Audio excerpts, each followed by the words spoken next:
Good evening. My name is John Harrell, and I have the pleasure of serving two wonderful congregations. One is Proviso Baptist Church in Maywood, Illinois. And the other one is New Hope Baptist Church right here in the Austin community. And I am running for the office of the 8th District State Representative seat that has been occupied by LaShawn Ford for 19 years. I want you all to please forgive me. I've been up since 6 o'clock this morning. Went to the funeral over at the House of Hope. We were in there for about 8 hours. I left to get here rushing, but I'm running for office, looking to go down to Springfield to serve you, because that's what I've done all of my life. My great aunt was Nancy B. Jefferson. She was known as the mother of the West Side of Chicago, and she offered many social services opportunities and voice for advocacy for our community.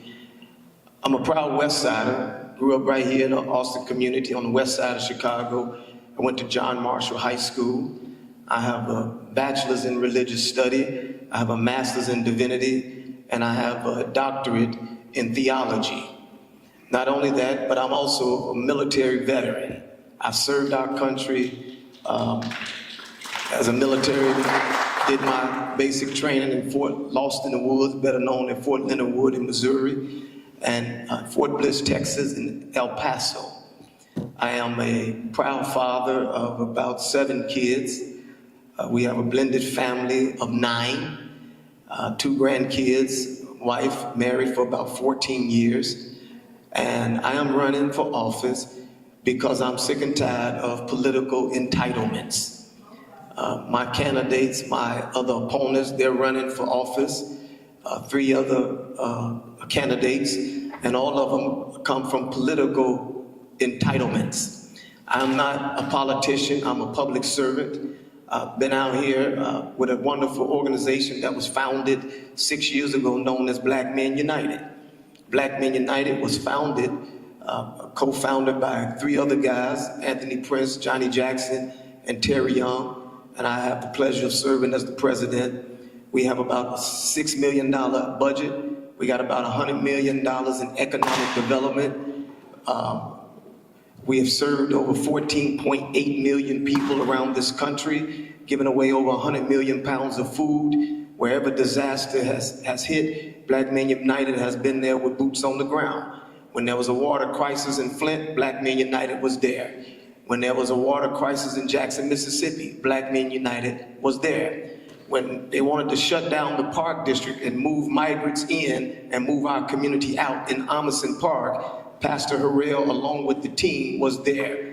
I was the guy behind the scenes that paid the lawyer to put an injunction to stop it. Also, when it was flooding in our community here in the Austin community, Pastor Harrell was there. And so I'm doing what I've always been doing, and that's simply taking care of our community, looking after our elders, making sure our children have a safe place to grow up in, and then our women are treated with respect as the queens that they are. I'm here because this is a passion of mine. Community is a passion of mine. And so please do not misunderstand my anger, my passion for anger, because I'm just really passionate about my community. And I'm kind of a little perturbed right now because I just can't seem to understand, if this is so important to people, then why they're not here. That is what's wrong with our community. And so, but I think that we just have to do a better job of getting involved, because right now our communities are being strangled by legislation. One of my opponents like to brag on the legislation that they do. And here in Springfield, we are worse off legislatively than we have ever been in the history of the state of Illinois.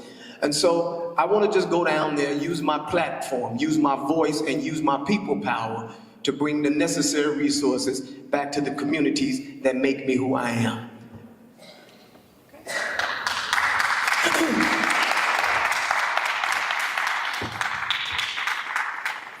Thank you, Pastor Harrell. We definitely understand your passion for what it is that you're doing and the work that you've been doing. Let's get into some questions, if you don't mind. I think you're ready to answer most, if not all of these we might get to, but we're going to give it a good shot. Okay. So starting out with, well, you answered the first question, so thank you very much. So we're moving on to our segment on community and economic development. So here we are. Many small businesses on the west. I was in a room one day having a meeting, and one of the major organizations that they're giving all the money to told us in our face that we don't do anti-violence work. All we are is a good fiscal agent. And so I thought that was extremely disrespectful, because if you give us the money, we'll have the best accountants, we'll hire the best lawyers, we'll hire the best specialists, we'll hire the best researchers if you give us the money. But you give them the money, and then they come to us and give us peanuts and make us do all the work and take all the work that we did and documented and turn it in and say, we're a wonderful organization, so give us 10 million more. And so when I'm in office, I'm gonna make sure that R3 money really go to those who are hardest hit by R3.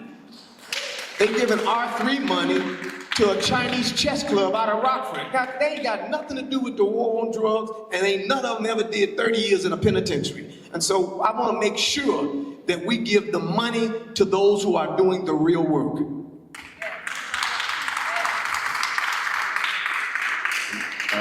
Isaac Lewis, you want to answer the next section? Do we have to be at 7 o'clock? Is that a hard stop, or? Well, they said 7:30. Okay, all right. But, yeah. Well, hello, everybody. Sorry for the lateness in setting up. The next question is education and youth opportunities. And by the way, I need to introduce myself, Isaac Lewis, publisher of Strategic Human Services, North Lawndale News, and the Austin Voice. Next section is on education and youth opportunities. I heard you comment a little bit about training the youth. It says, Illinois continues to debate education funding and equity. What changes, if any, would you support to ensure Chicago public schools and West Side schools receive adequate funding?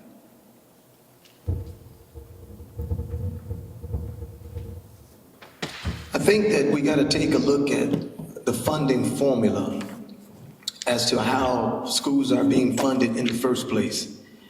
And I think you need to be able to take a look at the very fact that if Chicago public schools can mishandle, misuse, mismanage, or misappropriate the dollars that they've been allocated, the first piece of legislation that I would pass is that they should not be able to just automatically raise the taxes up on the same people. The poor, the working class, the middle class are always the ones that pay the price for somebody else's mismanagement, misuse. How about we hold Chicago Public School accountable and see how they're really using the funds? How about we start with trimming some of the fat that they have within their budget? How about we take a look at that and see how we can best serve and put more money into the students and less money into the executives who run these schools? Executives, by the way, who are being transferred from one institution to the next. How do you become a principal and you be barred from one institution only to go to another institution and have the same problem that you had in the last institution? So we gotta have some task force. We gotta have some real accountability on how we are spending and managing funds. Because I believe that if we can just take a look at how these schools, each individual school, how they're spending their dollars, you'll find out that these children are using old school books. You'll find out that these teachers who are in these schools are afraid of the students. You go in these schools, you'll find out that you got children who need special needs are not getting the special needs that they need because they're sending the money up north somewhere to somebody else's school So what we have to do is we really have to make education equal across the city of Chicago. Okay, we're gonna move right on to the housing and neighborhood stability. Affordable housing remains a challenge. What role should the state play in preventing displacement and stabilizing neighborhoods? Yeah, when you look at affordable housing, I think that you need to look at a model that the affordable housing is owned by the people who live in the community that the affordable housing is in. We got all of this monies that you have to compete for, be it 9% tax credits or 4% tax credit, and it always goes to developers who don't live in our community. Developers, some who don't even live in the city of Chicago.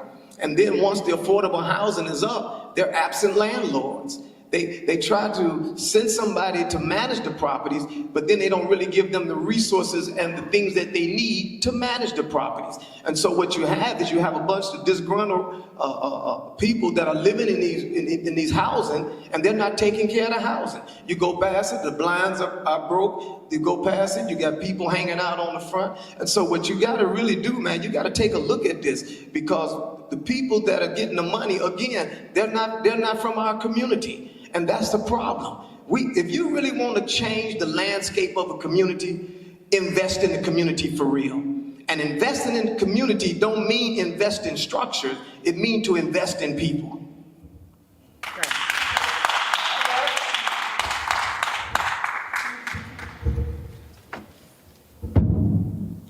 How would you address vacant properties and abandoned buildings that continue to impact West Side communities?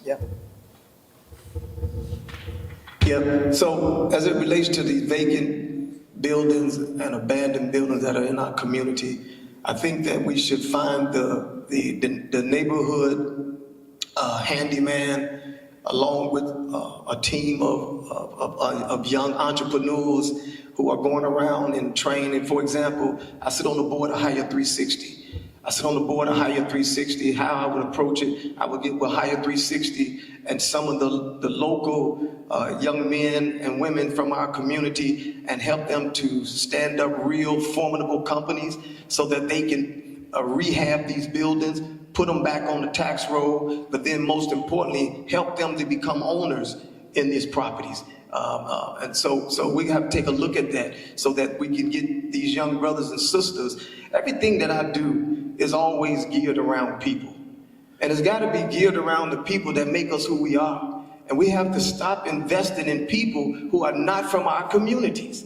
We got to invest in people who grow up in the Austin community, who know what it's like to be in Austin community. They know about the struggles in the Austin community, because then they'll take more pride when it comes time to rebuild the Austin community. And so if you get these vacant lots and these abandoned buildings, repurpose them, have them to rehab them, give them some incentives, give them some grants, dollars, maybe some progressive grant dollars that if they own it for a minimum of 10 years, that the grant will fall off, right?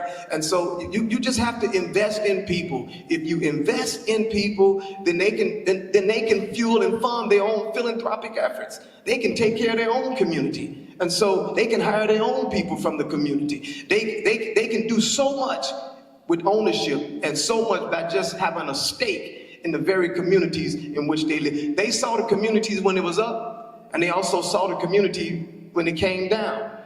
Can you imagine a sense of pride if you walk up to somebody and you say, we're gonna take you, give you a building and help you rehab it and give you the support that you need, the back office support on how to get an accountant, how to pay your taxes, and then put the building back on the tax roll. Because if you put them back on the tax roll, then you won't have to raise taxes on the road. I got a follow-up question. I've been talking with Travis, he calls himself the tax dollar. And he has been instrumental in helping to push this House Bill 5574. The summary, it amends the Department of Revenue law of the Civil Administrative Code of Illinois it provides that the Department of Revenue, in consultation with the Governor's Office of Management and Budget, shall conduct a study to determine the feasibility of phasing out the use of property taxes as a funding source for school districts and replacing that revenue with other state and local revenue streams. And one of the examples of why he pushes that, the 76-year-old woman named Belma Lewis lost her house valued at $180,000 because of a $6,000 tax debt. How old was she? 76. Yep. And so we're losing a lot of property based on that. Yep, so she's 76. One of the first pieces of legislation I'm gonna introduce is the 2020 plan. And it's real simple. If you've been living in your house for over 20 years and you're 75 years or older, I'm gonna suggest that you ought not pay taxes. Because I hear so many stories like that about our elders losing their properties for $6,000, and 9 times out of 10, somebody from the review, somebody from the assessor, somebody from the treasurer's office didn't educate her. Because 1, she don't listen to WVON, so she don't know nothing about Black Houses Matters. 2, she don't have a computer, so she can't search the internet. 3, because she's who she is, she's a woman of dignity, a woman of pride, and she's been living in there doing that her way, and it's been working for her. And so she probably didn't even know that she was owed any exemptions.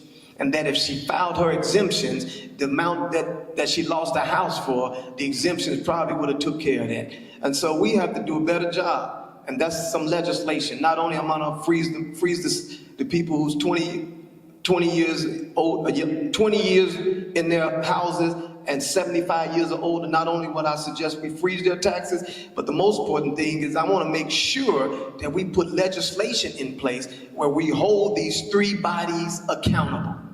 We have to be able to hold the review accountable.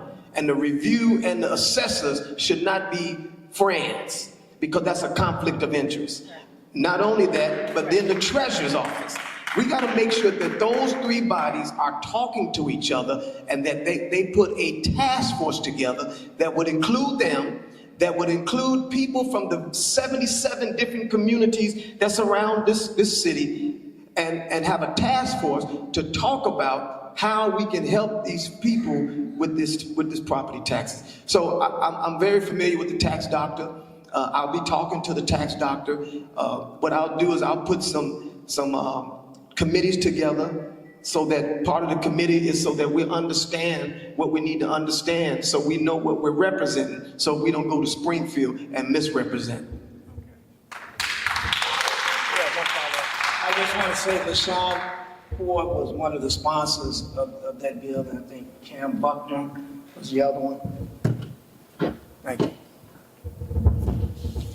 Okay, we're going to move on to our next topic, which is relatively short. It's healthcare and community wellness. First question is, health disparities remain significant in many Black communities in Chicago. What policies would you advocate for to expand access to healthcare and improve health outcomes? Well, the first thing, I think that it's extremely hard for the Mount Sinai's and the Loretta Hospital to compete with the Northwesterns and the Rush hospitals. And so I think that I would really be advocating, because they're safety net hospitals. Loretta Hospital has been in our community for over 100 years. It's an institution, and people should not be afraid to go to Loretta Hospital. But I think if the state would come as a partner with Loretta Hospital to make sure that Loretta Hospital and Mount Sinai hospitals, these hospitals that are in our communities, if they would give them the resources and the funding that they need to better adequate, they got to be able to hire the top nurses. They got to be able to hire the top doctors. They got to be able to compete with these hospitals that the state is giving money to that necessarily don't need the state's money, because they get all this private dollars. And so I think we need to take a real good look at that funding formula as to how Mount Sinai's and the safety net hospitals, the Roseland, right? Because I believe what we do in the 8th district is going to spread across this state. Because and the reason I believe that is because, one, I'm not going down to Springfield with an attitude. I don't have an ego, but I'm not going down to Springfield to get in nobody's line. I'm going down to Springfield to represent the people, to tell them that we're sick and tired of the women living in downtown and the south side and west side. They have a 15 to 20 year life expectancy difference. And I'm going down to tell them I'm sick and tired of that. And so I'm going down there to hold people accountable, to let them know that I see you. I'm at this table, and I'm not going along to get along. If I don't agree with it, I don't agree with it. If I don't understand it, I'm going to say, I don't understand this right now. Let me find somebody that can help me understand this, but most importantly, let me see if this is what the people want. Okay, so I'm going to give you a couple follow-up questions on that. It's in a different segment, but we're going to go there right now. So what steps will you take to ensure transparency and accountability in state government? What steps? I mean, what does that look like? Yeah, I think one of the steps is when they, for example, I think they got a total F on this marijuana piece. I think they got an F because we got all of these cultivation places popping up. We got all of these dispensaries popping up. But the people who did all the time for it, they don't own not one of them. So I think that's the first problem. First problem is we can't allow people to head and lead and chair task force that they don't know nothing about.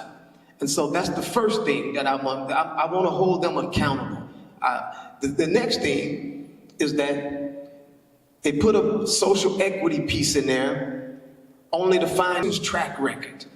When you talk about elevating and when you talk about doing things for a community, you got to check a person's background to see what they've done before they decided to run for office. And if they lose, you would never ever see them again.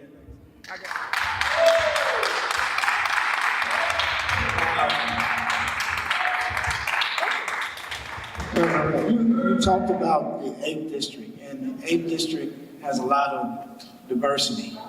Can you talk about the socio-economic background of the state and your knowledge of it? Yeah, I think the state, we have a diverse state. I mean, diverse state, diverse community. I'm sorry. The district, sorry. Yeah, I was gonna get to the district anyway, though. Yeah, but even our district is diverse. So let's keep in mind, I pastor a church in Proviso Township. There's no more diversity than pastoring a church in Proviso Township. I came from a trailblazer by the name of Bishop Porter. Bishop Porter has given communities his life for some 60 plus years. Bishop Porter taught me everything that you see that I'm doing is because I sat at the feet of Bishop Porter and he taught me. When you talk about diversity, when the people in Chinatown needed some food, we took it to them. We took them greens only to find out they didn't eat greens, they wanted bok choy. But we didn't know that until they told us. So what did? We went back with bok choy. When the Hispanic community needed our assistance, we was there. When the Ukraine's war was upon Ukraine, we sent 19 trucks of goods to Ukraine. And so when you speak about diversity, we have the support of some of the diverse groups that are in the Lyons Township area, only because of the work that we have already been doing. We do something called Christmas in Proviso. That started with a conversation with me and my friend Larry Huggins, who do Christmas in the wards. We then met with Bishop Porter and Speaker Chris Welch, and we took Christmas in the wards out to Christmas in Proviso, where we partnered with all of those various diverse communities. But then we said that wasn't enough. So we got with Amazon, and we got with Amazon Fresh in North Riverside, and we would do annual Christmas shopping sprees at Amazon Fresh, which is now closed down in North Riverside. And so when you speak about diversity, there is no better person who has been more diverse than Pastor John Harrell with the movement that we know as Black Men United. They asked me, what do you see coming down Costner and Roosevelt? What do you, lady named Rhea Singh, the architect from Related Midwest, she said, what do you want people to see when they come down this aisle and see this beautiful building that's being constructed? I told her that I want people to see the United Nations of not-for-profits. And so we realized that this game is not won by subtraction, but that is won by addition, and it's gonna take all of us together. We have the support not only of the Teamsters Local 777 out there in the Lyons area, but we also have the support of the Arab American group. And so we're very diverse. We believe in diversity. But then I also serve as a steering committee chairman for Southern Baptist. Southern Baptist is Southern Baptist. And there's nothing more diverse than an African American man serving on the steering committee for Southern Baptist.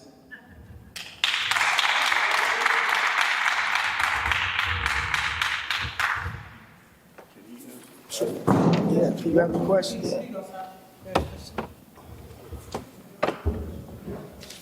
Reverend, you brought up Speaker Welch. Yeah. If you go down to Springfield,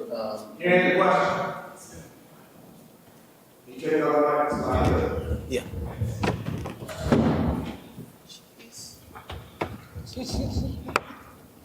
if you go down to Springfield, in order to get any committee assignments, you have to go through the Speaker's office. How would you work with him? Yeah, well, I got a long history with Speaker Welch. Let's be clear.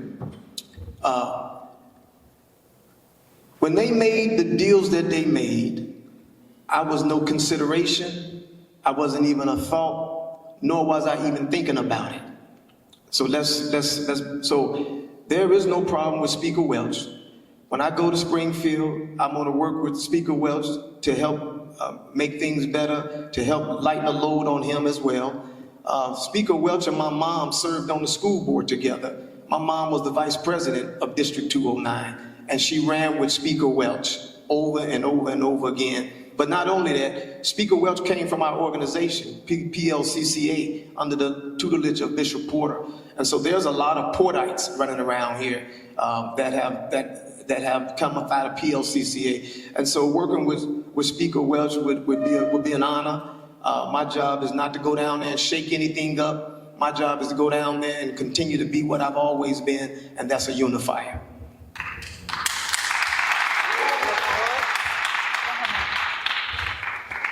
Are there any other audience questions? From the audience, anybody wants to ask a question? Nah, I got a question. Okay. A statement, not a question. Okay. Thank you. Well, I want to speak in defense of the candidates who are not here because this was a rush meeting, but it was important and I thought it was needed for several different reasons. One, to bring the candidates into the public's eye through the media, and the other one is to get all media to collaborate on the West Side together, because we all got to start working together to make some real push and some real progress. So I did talk to each of the candidates and I sent out invites, and at first there was no announcement that they would not be coming. Then I got called, so I don't know whether there's some internal politics, other people talking in their heads. But when you're presenting something through the media, we represent thousands of people. It's just not us that's sitting here, it's the people that we communicate to. So I hope that, next time in the future, that opportunity, it's always a good time to do what's good. So I want to thank you for at least coming here.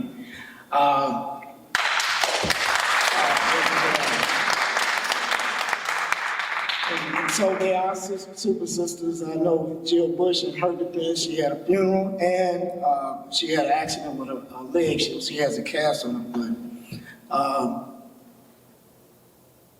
The candidate, Chantel, she called, she said she would try to get by here.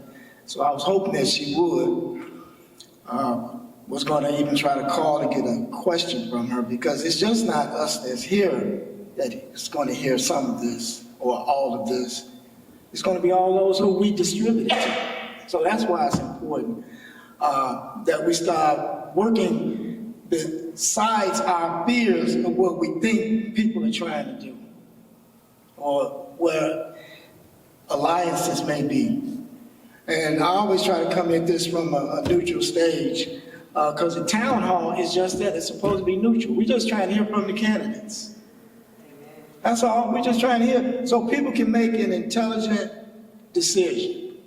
So I just wanted to put that out there. So let's forgive the candidates who are not here, because we didn't plan this. Well, we did plan it 3 weeks ago, but we had to wait to try to get park district approval. It's not an easy thing to pull these things together. I had to contact all the people, get all the logistics together. And so I want to thank everybody who came. And participated. Austin Weekly, and we didn't get your name. I'm Bill Dwyer, Austin Weekly News. Bill Dwyer, Austin Weekly News. And so all of us did introduce ourselves. I have some other Global News Network. Global City Unit. Global City Unit. I have some staff people and freelancers that work with me. I want them to stand because they came out also.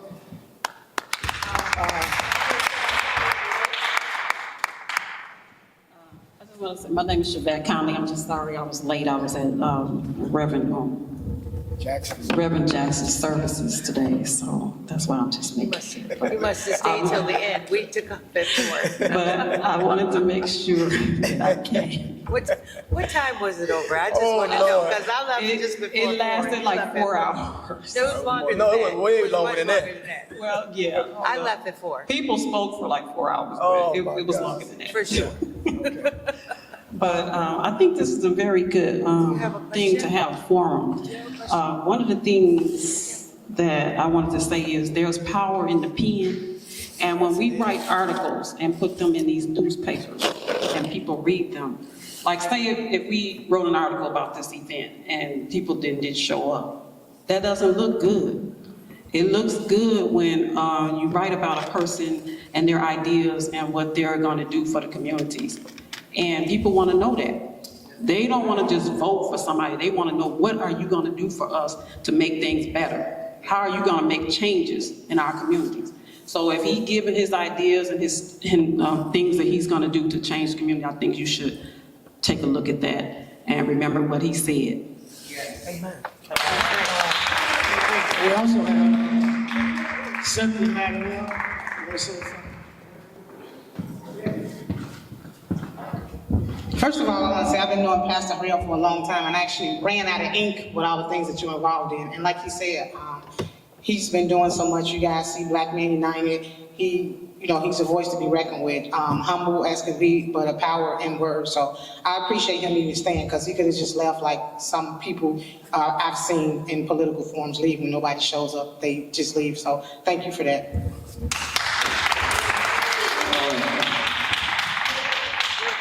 You have a question?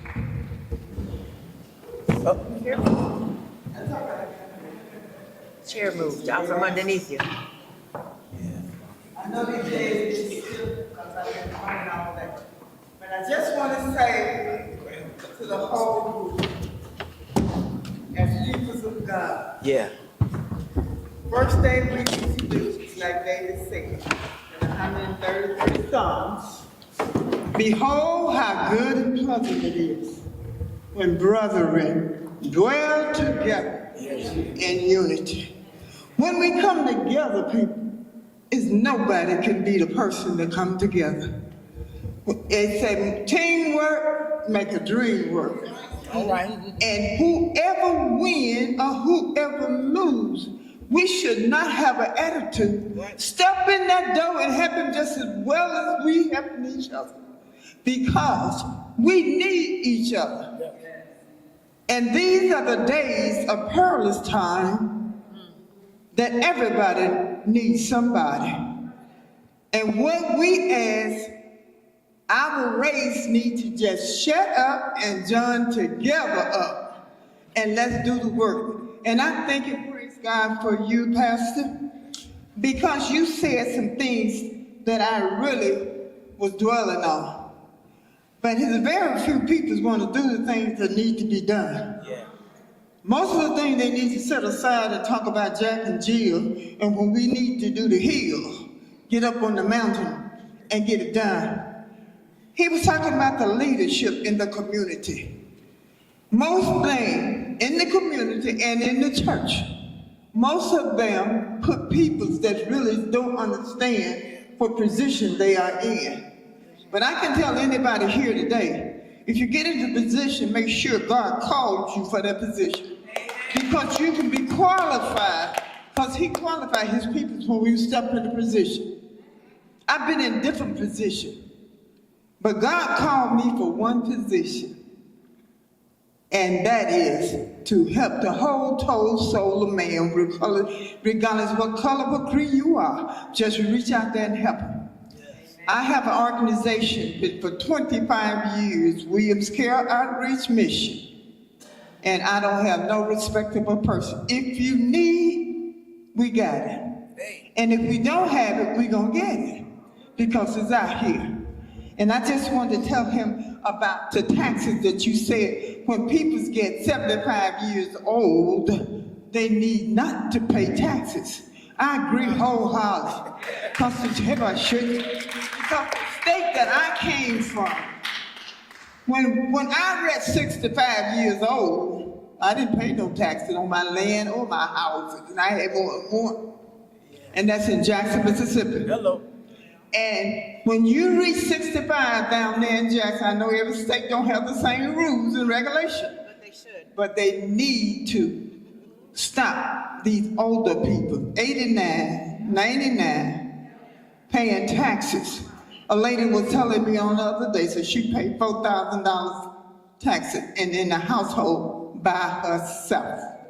Now, she's been in this community for many years. Why would she have to pay taxes? And I say another thing, we need to help those that are in need. Mama, let me say thank you to you. You know I'm a Baptist preacher, right? And so I just believe when the righteous are empowered, the people rejoice. But not only that, I read where the whole government is sitting on his shoulders. And I know that I'm one of his leading men. But I'll also say this. I was at Jesse Jackson's funeral today. My day this morning started at 7 o'clock this morning. Because I have got work going on at both churches. So I had to get to the church. And then my national president is in town. Dr. Boise Kimber is the national president for National Baptist Convention USA Incorporated. We are the oldest and largest African-American religious group in the country. I went and picked him up, him and his wife, and we went out there to this funeral. It was a long funeral, but it was a funeral that was well-deserved. Not only that, I whispered to my president, and I said, I gotta go. I gotta go because I gave my word to be here tonight. And so I came because I gave my word, and my word is all I have. Now I know that everybody busy, but I can guarantee you, all y'all here together ain't busier than me. I pastor 2 Black Baptist churches. I'm chairman of Global Missions, 21,000 churches, 7 million members. Not only that, we are sending trucks all over the country through Black Men United. That takes logistics to do that. We were in Minnesota, we are going to Arkansas, we was in New Orleans, and so I just think that it's unfair for people to say that they couldn't make it when I believe that ain't nobody busier than me. And not only that, I gotta raise a family. I gotta take my boys to school. I gotta make sure my mama is all right, who has cancer. And so I take offense to it when people tell me they busy, when I know what my schedule is. And so I thought enough of the people, and I thought enough of these journalists to come here tonight, because I didn't know what I was gonna face either. But one thing I did know is I wasn't scared to face it. And so that's why I came. I came unbeknownst to me what I was up against. And so, listen, it's early voting. I'm your brother, I'm your cousin, I'm your nephew. I'm running on a platform of redemption. 30 years ago, I was incarcerated. But I was incarcerated because all I was trying to do was make a living. And so 30 years later, here I stand in every position that I'm in, and I didn't put in an application for none of them. Bishop Porter got up and appointed me the pastor. We fed the people during the pandemic. New Hope came and got me and made me the pastor. And so everything that I've done, I've always been in the right place at the right time. And so I'm here today to tell you that when you send me to Springfield, I'm not gonna mismanage, I'm not gonna mishandle, and I will not misappropriate the things of the people. And, mother, just because you have a Chantel Franklin hat on, you're gonna be the first call that I pick up. So, it's early voting. Please, ma'am, please, sir. It's early voting. Get the word out. Punch 73. We got our campaign office on Madison Street, right in the community, right there, 5449 West on Madison. Vote for John Harrell, and I guarantee you, I won't let you down.